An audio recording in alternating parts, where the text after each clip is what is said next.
Heart of Darkness by Joseph Conrad. Chapter 3, Part 2. When I woke up shortly after midnight, his warning came to my mind with its hint of danger that seemed, in the starred darkness, real enough to make me get up for the purpose of having a look around. On the hill a big fire burned, illuminating fitfully a crooked corner of the station house. One of the agents, with a picket of a few of our blacks, armed for the purpose, was keeping guard over the ivory. But deep within the forest, red gleams that wavered, that seemed to sink and rise from the ground amongst confused, columnar shapes of intense blackness, showed the exact position of the camp where Mr. Kurtz's adorers were keeping their uneasy vigil. The monotonous beating of a big drum filled the air with muffled shocks and a lingering vibration. A steady droning sound of many men chanting each to himself some weird incantation came out from a hive, and had a strange narcotic effect upon my half-awake senses. I believe I dozed off, leaning over the rail, till an abrupt burst of yells, an overwhelming outbreak of a pent-up and mysterious frenzy, woke me up in a bewildered wonder. It was cut short all at once, and the low droning went on with an effect of audible and soothing silence. I glanced casually into the little cabin. A light was burning within, but Mr. Kurtz was not there. I think I would have raised an outcry if I had believed my eyes, but I didn't believe them at first. The thing seemed so impossible. The fact is, I was completely unnerved by a sheer blank fright, pure abstract terror, unconnected with any distinct shape of physical danger. What made this emotion so overpowering was, how shall I define it, the moral shock I received, as if something altogether monstrous, intolerable to thought and odious to the soul had been thrust upon me unexpectedly. This lasted, of course, the merest fraction of a second, and then the usual sense of commonplace deadly danger, the possibility of a sudden onslaught and massacre, or something of the kind, which I saw impending, was positively welcome and composing. It pacified me, in fact, so much that I did not raise an alarm. There was an agent buttoned up inside an ulster and sleeping on a chair on deck within 3 feet of me. The yells had not awakened him. He snored very slightly. I left him to his slumbers and leapt ashore. I did not betray Mr. Kurtz. It was ordered I should never betray him. It was written I should be loyal to the nightmare of my choice. I was anxious to deal with the shadow by myself, alone, and to this day I don't know why I was so jealous of sharing with anyone the peculiar blackness of that experience. As soon as I got on the bank, I saw a broad trail through the grass. I remember the exultation with which I said to myself, "He can't walk, he is crawling on all fours. I've got him." The grass was wet with dew. I strode rapidly with clenched fists. I fancy I had some vague notion of falling upon him and giving him a drubbing. I don't know. I had some imbecile thoughts. The knitting old woman with the cat obtruded herself upon my memory as a most improper person to be sitting at the other end of such an affair. I saw a row of pilgrims squirting lead in the air out of Winchesters held to the hip. I thought I would never get back to the steamer, and imagined myself living alone and unarmed in the woods to an advanced age. Such silly things, you know. And I remember I confounded the beat of the drum with the beating of my heart, and was pleased at its calm regularity. I kept to the track, though, then stopped to listen. The night was very clear, a dark blue space sparkling with dew and starlight, in which black things stood very still. I thought I could see a kind of motion ahead of me. I was strangely cocksure of everything that night. I actually left the track and ran in a wide semicircle, I verily believe, chuckling to myself, so as to get in front of that stir, of that motion I had seen, if indeed I had seen anything. I was circumventing Kurtz as though it had been a boyish game. I came upon him, and if he had not heard me coming, I would have fallen over him too, but he got up in time. He rose, unsteady, long, pale, indistinct, like a vapour exhaled by the earth, and swayed slightly, misty and silent before me, while at my back the fires loomed between the trees, and the murmur of many voices issued from the forest. I had cut him off cleverly, but when actually confronting him, I seemed to come to my senses. I saw the danger in its right proportion. It was by no means over yet. Suppose he began to shout. Though he could hardly stand, there was still plenty of vigour in his voice. "Go away, hide yourself," he said in that profound tone. It was very awful. I glanced back. We were within 30 yards from the nearest fire. A black figure stood up, strode on long black legs, waving long black arms across the glow. It had horns, antelope horns, I think, on its head. Some sorcerer, some witch man, no doubt. It looked fiend-like enough. "Do you know what you are doing?" I whispered. "Perfectly," he answered, raising his voice for that single word. It sounded to me far off, and yet loud, like a hail through a speaking trumpet. "If he makes a row, we are lost," I thought to myself. This clearly was not a case for fisticuffs, even apart from the very natural aversion I had to beat that shadow, this wandering and tormented thing. "You will be lost," I said, "utterly lost." One gets sometimes such a flash of inspiration, you know. I did say the right thing, though indeed he could not have been more irretrievably lost than he was at this very moment, when the foundations of our intimacy were being laid, to endure, even to the end, even beyond. "I had immense plans," he muttered irresolutely. "Yes," said I, "but if you try to shout, I'll smash your head with—" There was not a stick or a stone near. "I will throttle you for good," I corrected myself. "I was on the threshold of great things," he pleaded, in a voice of longing, with a wistfulness of tone that made my blood run cold. "And now for this stupid scoundrel—" "Your success in Europe is assured in any case," I affirmed steadily. I did not want to have the throttling of him, you understand, and indeed it would have been very little use for any practical purpose. I tried to break the spell, the heavy, mute spell of the wilderness, that seemed to draw him to its pitiless breast by the awakening of forgotten and brutal instincts, by the memory of gratified and monstrous passions. This alone, I was convinced, had driven him out to the edge of the forest, to the bush, towards the gleam of fires, the throb of drums, the drone of weird incantations.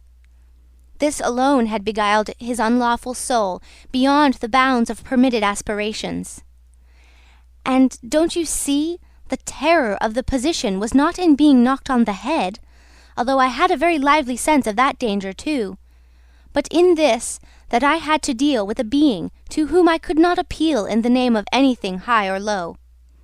I had, even like the niggers, to invoke him, himself, his own exalted and incredible degradation. There was nothing either above or below him, and I knew it. He had kicked himself loose of the earth. Confound the man! He had kicked the very earth to pieces. He was alone, and I before him did not know whether I stood on the ground or floated in the air. I've been telling you what we said, repeating the phrases we pronounced, but what's the good? They were common everyday words, the familiar, vague sounds exchanged on every waking day of life. But what of that? They had behind them, to my mind, the terrific suggestiveness of words heard in dreams, of phrases spoken in nightmares. Soul! If anybody ever struggled with a soul, I am the man. And I wasn't arguing with a lunatic either. Believe me or not, his intelligence was perfectly clear, concentrated, it is true, upon himself with horrible intensity, yet clear. And therein was my only chance, barring, of course, the killing him there and then, which wasn't so good on account of unavoidable noise. But his soul was mad. Being alone in the wilderness, it had looked within itself, and by heavens, I tell you, it had gone mad. I had, for my sins I suppose, to go through the ordeal of looking into it myself. No eloquence could have been so withering to one's belief in mankind as his final burst of sincerity. He struggled within himself too. I saw it. I heard it. I saw the inconceivable mystery of a soul that knew no restraint, no faith, and no fear, yet struggling blindly with itself. I kept my head pretty well, but when I had him at last stretched on the couch, I wiped my forehead, while my legs shook under me as though I had carried 1/2 ton on my back down that hill. And yet I had only supported him, his bony arm clasped around my neck, and he was not much heavier than a child. When next day we left at noon, the crowd, of whose presence behind the curtain of trees I had been acutely conscious of all the time, flowed out of the woods again, filling the clearing, covered the slope with a mass of naked, breathing, quivering bronzed bodies. I steamed up a bit, then swung downstream, and 2,000 eyes followed the evolutions of the splashing, thumping, fierce river demon, beating the water with its terrible tail and breathing black smoke into the air. In front of the first rank, along the river, 3 men plastered with bright red earth from head to foot strutted to and fro restlessly. When we came abreast again, they faced the river, stamped their feet, nodded their horned heads, swayed their scarlet bodies.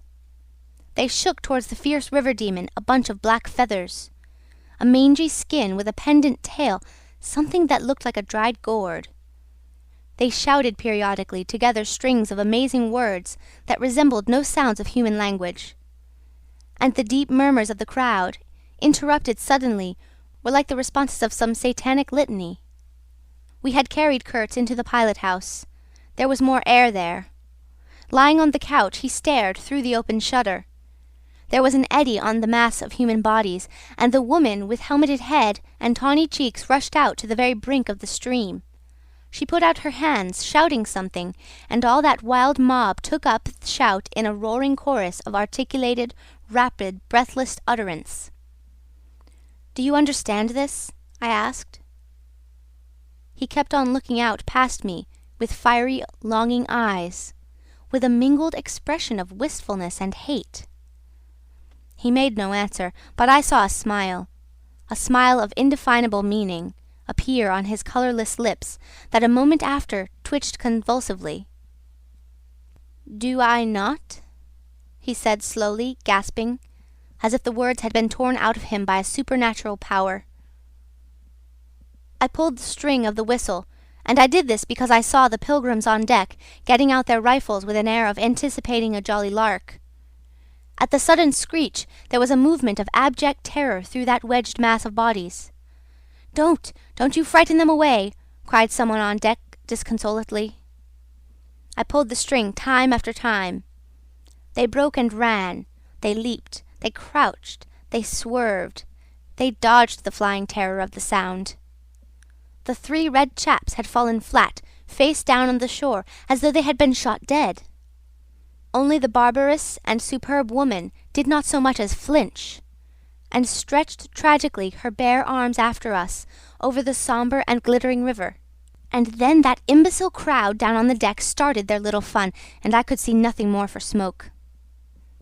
The brown current ran swiftly out of the heart of darkness, bearing us down towards the sea with twice the speed of our upward progress, and Kurtz's life was running swiftly too, ebbing out of his heart into the sea of inexorable time. The manager was very placid. He had no vital anxieties now. He took us both in with a comprehensive and satisfied glance. The affair had come off as well as could be wished. I saw the time approaching when I would be left alone of the party of unsound method. The pilgrims looked upon me with disfavour. I was, so to speak, numbered with the dead. It is strange how I accepted this unforeseen partnership, this choice of nightmares forced upon me in the tenebrous land invaded by these mean and greedy phantoms. Kurtz discoursed. A voice! It rang deep to the very last. It survived his strength to hide in the magnificent folds of eloquence the barren darkness of his heart. Oh, he struggled. The wastes of his weary brain were haunted by shadowy images now, images of wealth and fame revolving obsequiously around his inextinguishable gift of noble and lofty expression. My intended, my station, my career, my ideas, these were the subjects for the occasional utterances of elevated sentiments. The shade of the original Kurtz frequented the bedside of the hollow sham, whose fate it was to be buried presently in the mould of primeval earth. But both the diabolic love and the unearthly hate of the mysteries it had penetrated fought for the possession of that soul, satiated with primitive emotions, avid of lying fame, of sham distinction, of all the appearances of success and power. Sometimes he was contemptibly childish. He desired to have kings meet him at railway stations on his return from some ghastly nowhere, where he intended to accomplish great things. You show them you have in you something that is really profitable, and then there will be no limits to the recognition of your ability, he would say. Of course, you must take care of the motives, right motives, always. The long reaches that were like one and the same reach, monotonous bends that were exactly alike, slipped past the steamer with their multitude of secular trees, looking patiently after this grimy fragment of another world, the forerunner of change, of conquest, of trade, of massacres, of blessings. I looked ahead, piloting. "Close the shutter," said Kurtz suddenly one day. "I can't bear to look at this." I did so. There was a silence. "Oh, but I will wring your heart yet," he cried at the invisible wilderness. We broke down, as I had expected, and had to lie up for repairs at the head of an island. This delay was the first thing that shook Kurtz's confidence. One morning he gave me a packet of papers and a photograph, the lot tied together with a shoestring. "Keep this for me," he said. "This noxious fool," meaning the manager, "is capable of prying into my boxes when I am not looking." In the afternoon I saw him. He was lying on his back with closed eyes, and I withdrew quickly, but I heard him mutter, "Live rightly, die, die." I listened. There was nothing more. Was he rehearsing some speech in his sleep, or was it a fragment of a phrase from some newspaper article? He had been writing for the papers and meant to do so again. For the furthering of my ideas, it's a duty. His was an impenetrable darkness. I looked at him as you peer down a man who is lying at the bottom of a precipice where the sun never shines. But I had not much time to give him, because I was helping the engine driver to take to pieces the leaky cylinders, to straighten a bent connecting rod, and in other such matters. I lived in an infernal mess of rust, filings, nuts, bolts, spanners, hammers, ratchet drills, things I abominate because I don't get on with them. I tended the little forge we fortunately had aboard. I toiled wearily in a wretched scrap heap unless I had the shakes too bad to stand. One evening, coming in with a candle, I was startled to hear him say a little tremulously, "I am lying here in the dark waiting for death." The light was within a foot of his eyes. I forced myself to murmur, "Oh, nonsense," and stood over him as if transfixed. Anything approaching the change that came over his features I have never seen before, and hope never to see again. Oh, I wasn't touched. I was fascinated. It was as though a veil had been rent. I saw on that ivory face the expression of sombre pride, of ruthless power, of craven terror, of an intense and hopeless despair. Did he live his life again in every detail of desire, temptation, and surrender during that supreme moment of complete knowledge? He cried in a whisper at some image, at some vision. He cried out twice, a cry that was no more than a breath. "The horror! The horror!" I blew the candle out and left the cabin. The pilgrims were dining in the mess room, and I took my place opposite the manager, who lifted his eyes to give me a questioning glance, which I successfully ignored. He leaned back, serene, with that peculiar smile of his sealing the unexpressed depths of his meanness. A continuous shower of small flies streamed upon the lamp, upon the cloth, upon our hands and faces. Suddenly the manager's boy put his insolent black head in the doorway and said in a tone of scathing contempt, "Mr. Kurtz, he dead."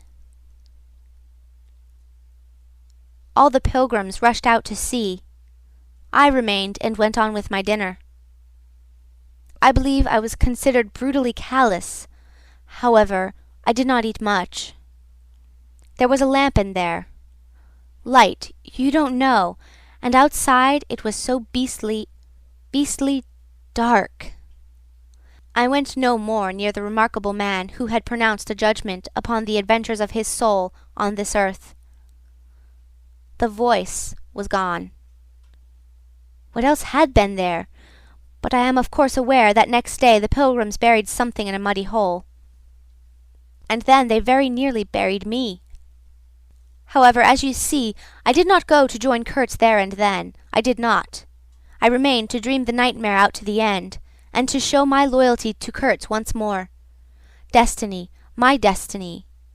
Droll thing life is, that mysterious arrangement of merciless logic for a futile purpose. The most you can hope from it is some knowledge of yourself, that comes too late, a crop of unextinguishable regrets. I have wrestled with death. It is the most unexciting contest you can imagine.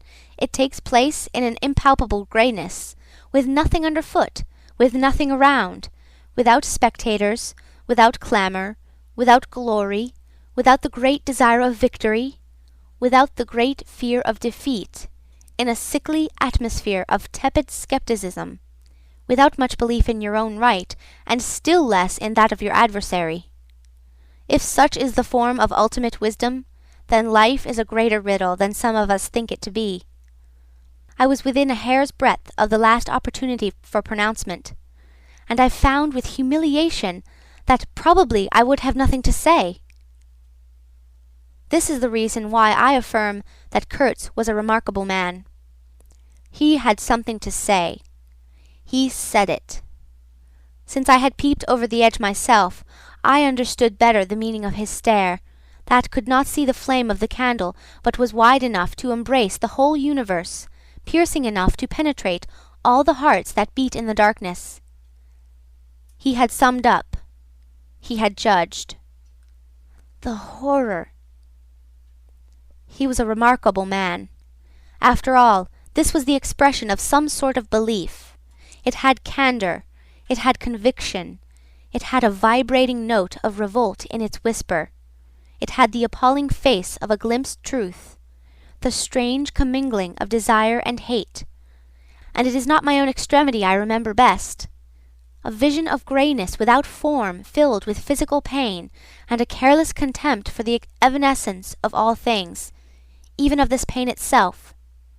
No, it is his extremity that I seem to have lived through. True, he had made that last stride. He had stepped over the edge, while I had been permitted to draw back my hesitating foot. And perhaps in this is the whole difference. Perhaps all the wisdom, and all truth, and all sincerity, are just compressed into that inappreciable moment of time in which we step over the threshold of the invisible. Perhaps! I like to think my summing up would not have been a word of careless contempt. Better his cry, much better. It was an affirmation, a moral victory paid for by innumerable defeats, by abominable terrors, by abominable satisfactions. But it was a victory. That is why I have remained loyal to Kurtz to the last, and even beyond, when a long time after I heard once more, not his own voice, but the echo of his magnificent eloquence thrown to me from a soul as translucently pure as a cliff of crystal. No, they did not bury me, though there is a period of time which I remember mistily, with a shuddering wonder, like a passage through some inconceivable world that had no hope in it and no desire. I found myself back in the sepulchral city, resenting the sight of people hurrying through the streets to filch a little money from each other, to devour their infamous cookery, to gulp their unwholesome beer, to dream their insignificant and silly dreams. They trespassed upon my thoughts. They were intruders whose knowledge of life was to me an irritating pretense, because I felt so sure they could not possibly know the things I knew. Their bearing, which was simply the bearing of commonplace individuals, going about their business in the assurance of perfect safety, was offensive to me like the outrageous flauntings of folly in the face of a danger it is unable to comprehend. I had no particular desire to enlighten them, but I had some difficulty in restraining myself from laughing in their faces, so full of stupid importance. I dare say I was not very well at that time. I tottered about the streets. There were various affairs to settle, grinning bitterly at perfectly respectable persons. I admit my behaviour was inexcusable, but then my temperature was seldom normal in these days. My dear aunt's endeavours to nurse up my strength seemed altogether beside the mark. It was not my strength that wanted nursing. It was my imagination that wanted soothing. I kept the bundle of papers given me by Kurtz, not knowing exactly what to do with it. His mother had died lately, watched over, as I was told, by his intended. A clean-shaved man, with an official manner and wearing gold-rimmed spectacles, called on me one day and made inquiries, at first circuitous and afterwards suavely pressing, about what he was pleased to denominate certain documents. I was not surprised, because I had had 2 rows with the manager on the subject out there. I had refused to give up the smallest scrap out of that package, and I took the same attitude with the spectacled man. He became darkly menacing at last, and with much heat argued that the company had the right to every bit of information about its territories. And, said he, Mr. Kurtz's knowledge of unexplored regions must have been necessarily extensive and peculiar, owing to his great abilities and to the deplorable circumstances in which he had been placed. Therefore, I assured him Mr. Kurtz's knowledge, however extensive, did not bear upon the problems of commerce or administration. He invoked then the name of science. It would be an incalculable loss if, etc., etc. I offered him the report on the suppression of savage customs, with the postscriptum torn off. He took it up eagerly, but ended up by sniffing at it with an air of contempt. "This is not what we had a right to expect," he remarked. "Expect nothing else," I said. "There are only private letters." He withdrew upon some threat of legal proceedings, and I saw him no more. But another fellow, calling himself Kurtz's cousin, appeared 2 days later, and was anxious to hear all the details about his dear relative's last moments. Incidentally, he gave me to understand that Kurtz had been essentially a great musician. "There was the making of an immense success," said the man, who was an organist, I believe, with lank grey hair flowing over a greasy coat-collar. I had no reason to doubt his statement, and to this day I am unable to say what was Kurtz's profession, whether he ever had any, which was the greatest of his talents. I had taken him for a painter who wrote for the papers, or else for a journalist who could paint, but even the cousin, who took snuff during the interview, could not tell me what he had been exactly.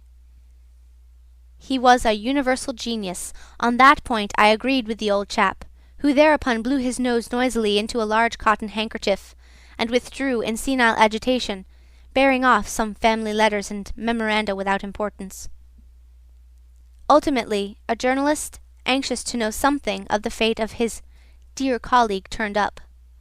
This visitor informed me Kurtz's proper sphere ought to have been politics, on the popular side.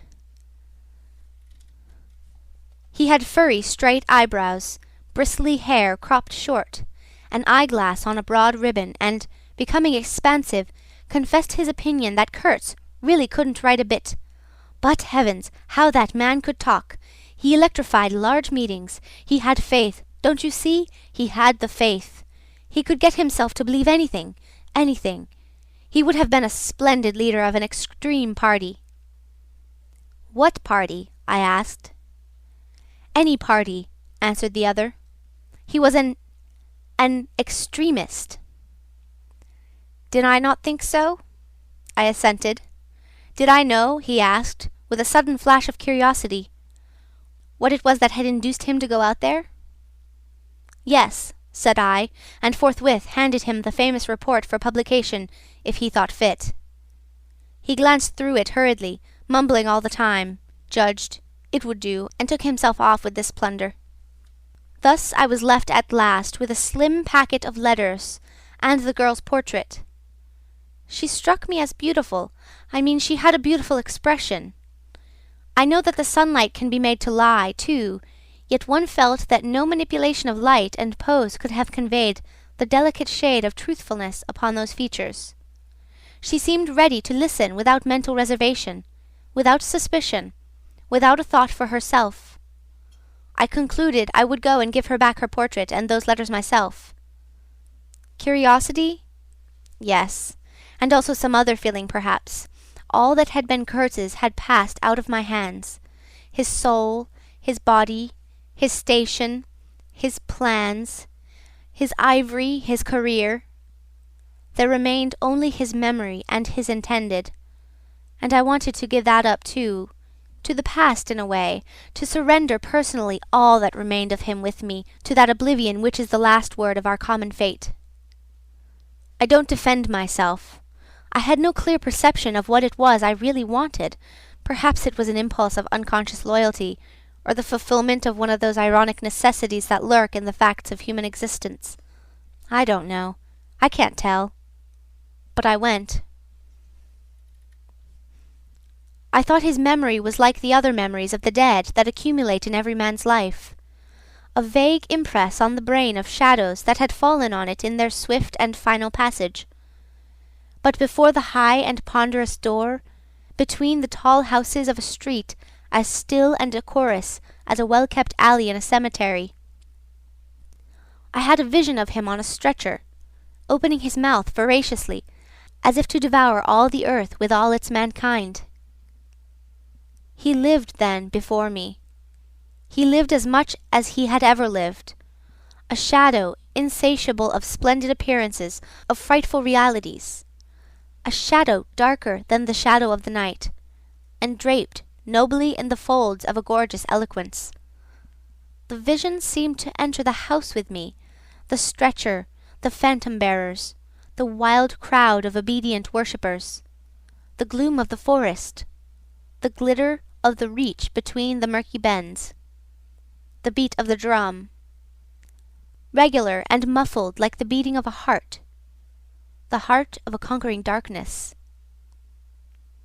It was a moment of triumph for the wilderness, an invading and vengeful rush which, it seemed to me, I would have to keep back alone for the salvation of another soul.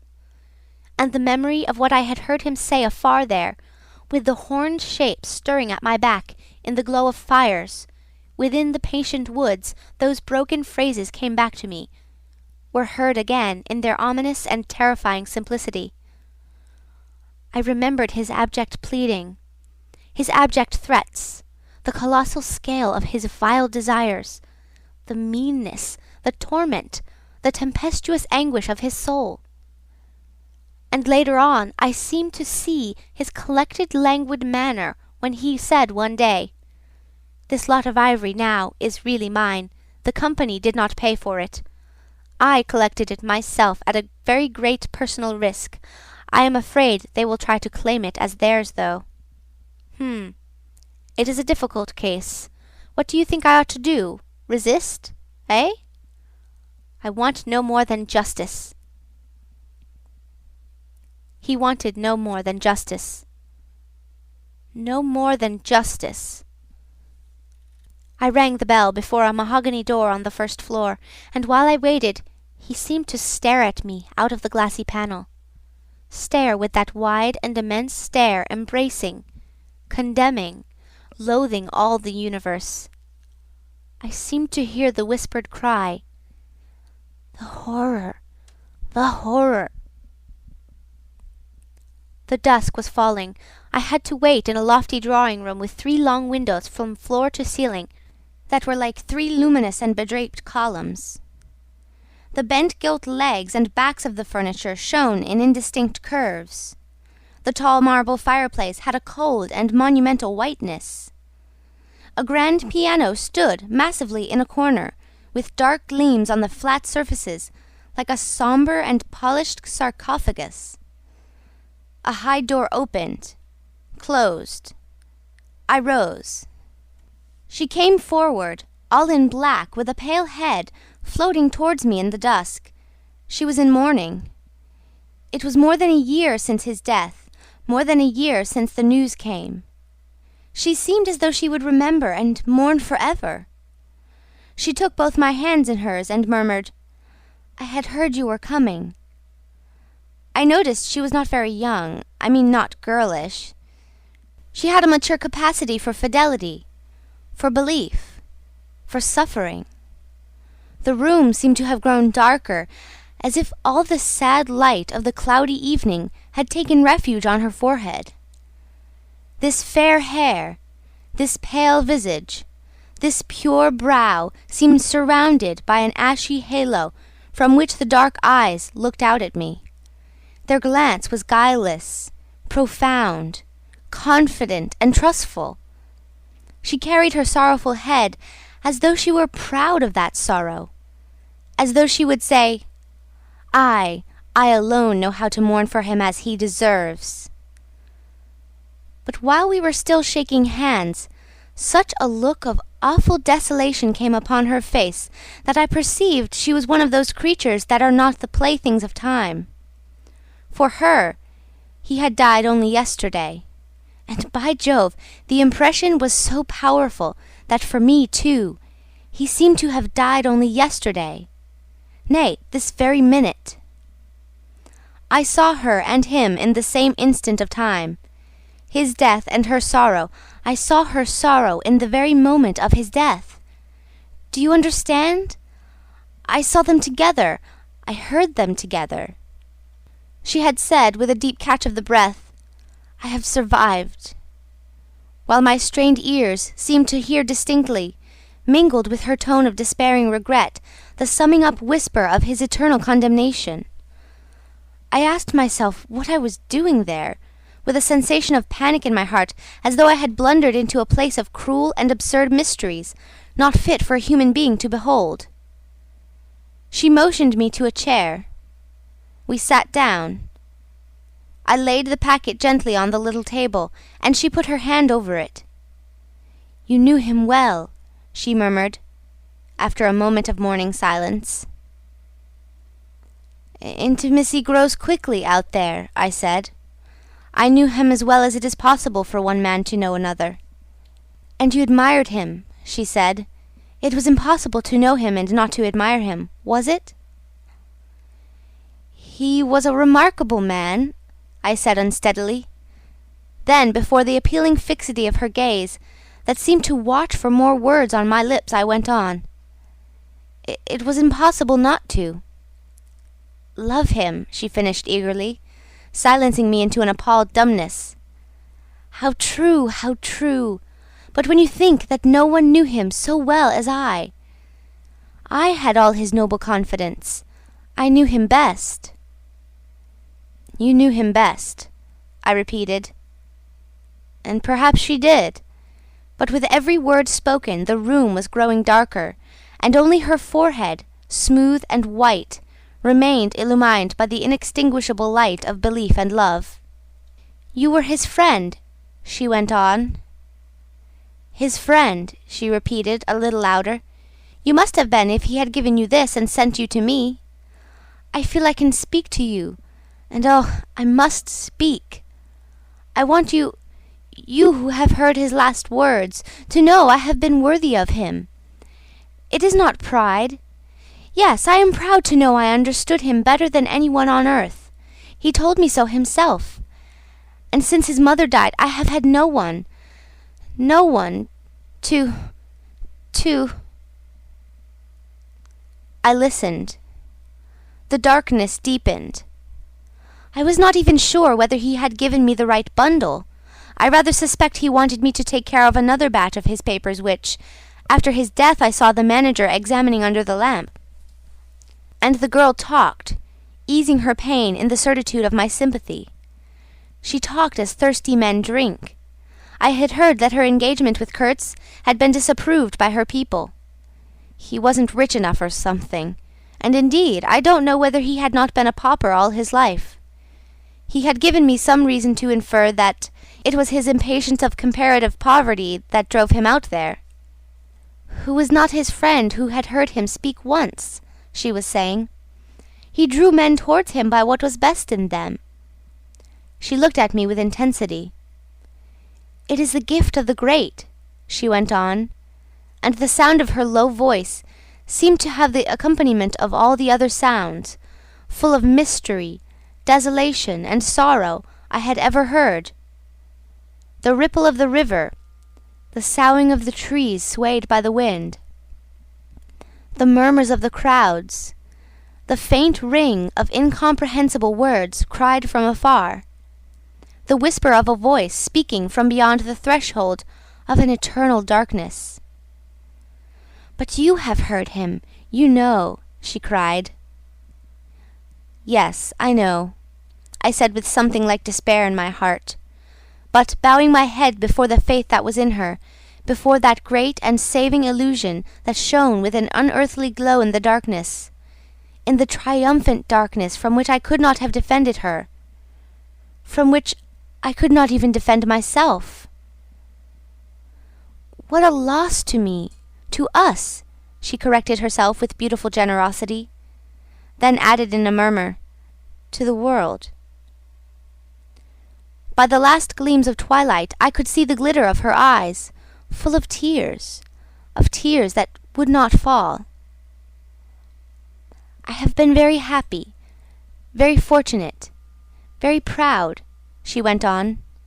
"Too fortunate, too happy for a little while.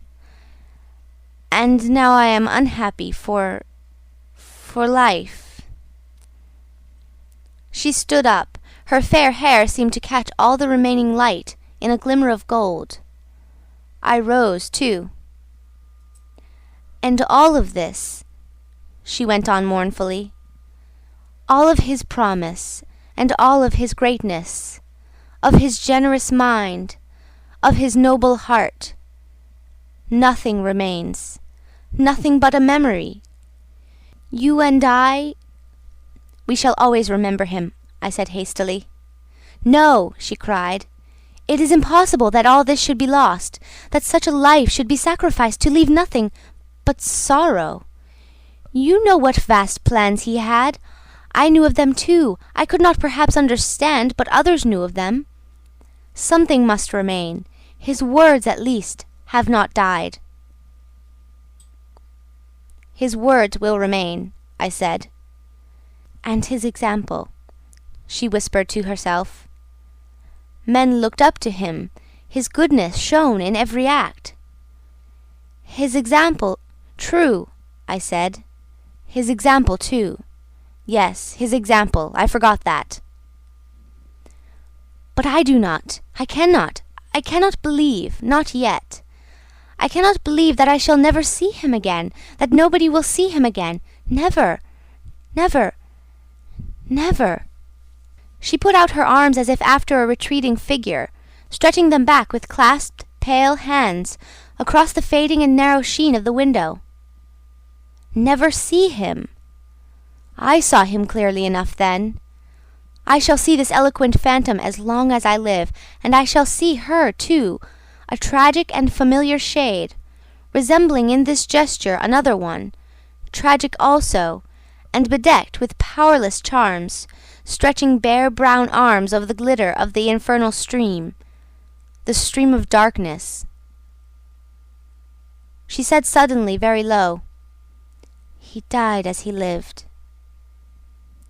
"His end," said I, with dull anger stirring in me, "was in every way worthy of his life." "And I was not with him," she murmured. My anger subsided before a feeling of infinite pity. "Everything that could be done," I mumbled. "Ah, but I believed in him more than anyone on earth, more than his own mother, more than himself. He needed me. I would have treasured every sigh, every word, every sign, every glance. I felt like a chill grip on my chest. "Don't," I said in a muffled voice. "Forgive me. I have mourned so long in silence. In silence. You were with him to the last? I think of his loneliness. Nobody near to understand him as I would have understood. Perhaps no one to hear. To the very end," I said shakily. "I heard his very last words." I stopped in a fright.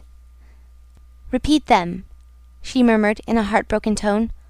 I want something to live with." I was on the point of crying at her. "Don't you hear them?" The dusk was repeating them in a persistent whisper all around us, in a whisper that seemed to swell menacingly like the first whisper of a rising wind. The horror, the horror. "His last word, to live with," she insisted. "Don't you understand? I loved him.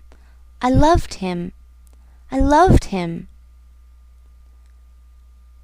I pulled myself together and spoke slowly. "The last word he pronounced was your name." I heard a light sigh, and then my heart stood still, stopped dead short by an exulting and terrible cry, by the cry of inconceivable triumph and of unspeakable pain.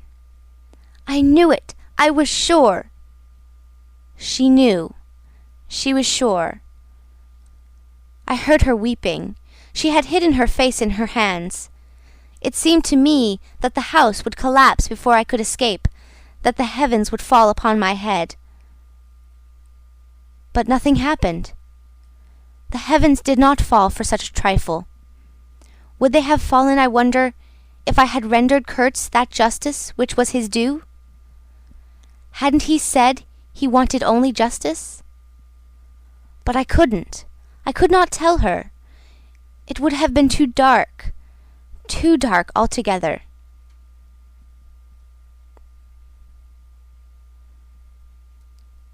Marlow ceased and sat apart, indistinct and silent, in the pose of a meditating Buddha.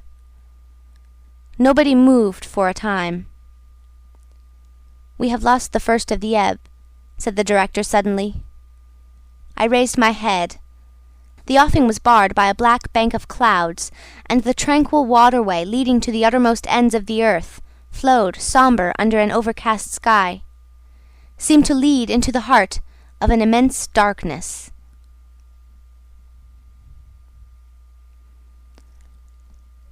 End of Heart of Darkness.